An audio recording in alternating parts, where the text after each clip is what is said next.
ఓ తల్లి ఏడ్చుకుంటా వచ్చింది, అయ్యా వాడికి 15వ సంవత్సరం నుంచి సిగరెట్ అలవాటు, గుట్కా అలవాటు స్టార్ట్ అయిందయ్యా. 18వ సంవత్సరం నుంచి మందు అలవాటు స్టార్ట్ అయిందయ్యా. 20వ సంవత్సరం నుంచి వాడు బండి మీద ఎవరినో ఎక్కించుకొని తిరుగుతున్నాడయ్యా. నా కొడుకు మారేటట్టుగా ప్రార్థన చేయండి అయ్యా, నీకు దండం పెడతా, సంఘబిడ్డలకు చెప్పండి, గొలుసు ప్రార్థనలు జరుగుతున్నాయి అన్నారు కదా, నా కొడుకు కోసం ప్రార్థన చేయండి అయ్యా అంది. నేను అన్నా, అమ్మ వాళ్ళ నాన్న ఉన్నాడా అన్నా. అయ్యో అంత పెద్ద మాట అంటున్నారు ఏంటండి, లేకపోవటం ఏంటండి, మరి మీ ఆయనకి చెప్పారా అన్న. చెప్పకపోవటం ఏంటండి, చెప్పాను అంది. మరి చెప్తే మీ ఆయన రియాక్షన్ ఏంటమ్మా అన్నాను. 15వ సంవత్సరంలో వాడు స్మోకింగ్, గంజాయికి అలవాటు పడ్డాడన్న వార్త తెలిస్తే మా ఆయనకి చెప్పా, అయ్యా వాడు జేబులు శుభ్రం చేసేటప్పుడు సిగరెట్ సూర వాడి జేబులో నాకు కనపడింది అయ్యా, వాడి జేబులో పొట్లాలు కూడా కనపడ్డాయ్యా, కొంచెం కనిపెట్టి చూడయ్యా అంటే మా ఆయనని పెద్దలు ఏమి సామెత చెప్పారు తెలిసే, ఎందుకు వాడు అమ్మాయిని బండి మీద ఎక్కించుకొని తిరుగుతున్నాడు, మందు తాగుతున్నాడు, ఎందుకు ఇదేదో జరగకూడని అఘాయిత్యం జరిగినట్టుగా ఎందుకు చెప్తావు? ఆడది తిరిగి చెడిపోద్దంట, మగోడు తిరక్క చెడిపోతాడంట. ఆడు బాగుపడాలంటే ఇప్పుడు తిరగాలే.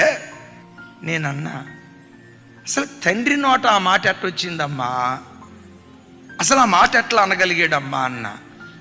ఆమె ఏడుస్తా ఏముందో తెలుసా, అయ్యా పేరుకు భర్తే కానీ నేను అసలు భార్యను కానీ మా సారకు ముగ్గురు. ఆడు సిగ్గిడిసినోడికి ఏం తెలుస్తుందండి, నీతి విలువ లేనోడికి ఏం తెలుస్తుందండి? పవిత్రంగా బ్రతికేవాడికే పవిత్రత విలువ తెలుస్తుంది, నీతిగా బ్రతికేవాడికే నీతి విలువ తెలుస్తుంది. అయిలారా, బజారుగా బ్రతికే వ్యక్తికి నీతి విలువలు తెలియవు, పవిత్రంగా బ్రతకని వ్యక్తికి పవిత్రత విలువ తెలియదు. ఈ భక్తి స్టాండర్డ్ ఉన్నవాడే తన పిల్లల దగ్గర నుంచి భక్తి స్టాండర్డ్ కోరుకుంటాడు. నేనంట, దారి తప్పిపోయిన తండ్రి పిల్లల దారి తప్పిపోతే నిమ్మక నీరెత్తినట్టు కూర్చుంటాడు. తాగుబోతు తండ్రి పిల్లలు తాగుబోతుళ్ళు అయితే నిమ్మక నీరెత్తినట్టు కూర్చుంటాడు. అక్రమ సంబంధాల్లో బ్రతికే తండ్రి పిల్లలు అక్రమంగా బ్రతుకుతున్నారని తెలిస్తే నిమ్మకు నీరెత్తినట్టు కూర్చుంటాడు. అదే భక్తి కలిగిన తండ్రి అయితే గుండెల్లో నుండి రోషం పుట్టుకొస్తుంది. అయ్యో నా పిల్లలు అపవిత్రులు అయిపోయారా, అయ్యో నా పిల్లలు దారి తప్పిపోయారా, అయ్యో నా దేవునికి దూరం అయిపోయారని రొమ్ము కొట్టుకుంటూ ఆ తండ్రి ఏడుస్తాడు. ఏ తండ్రి ఏడుస్తాడు? భక్తి కలిగిన తండ్రి మాత్రమే ఏడవగలుగుతాడు. నువ్వెంత పవిత్రంగా బ్రతుకుతావో నీ పిల్లలు అంత పవిత్రంగా బ్రతకటానికి ఆరాట పడతావు, పరిగెత్తుతావు.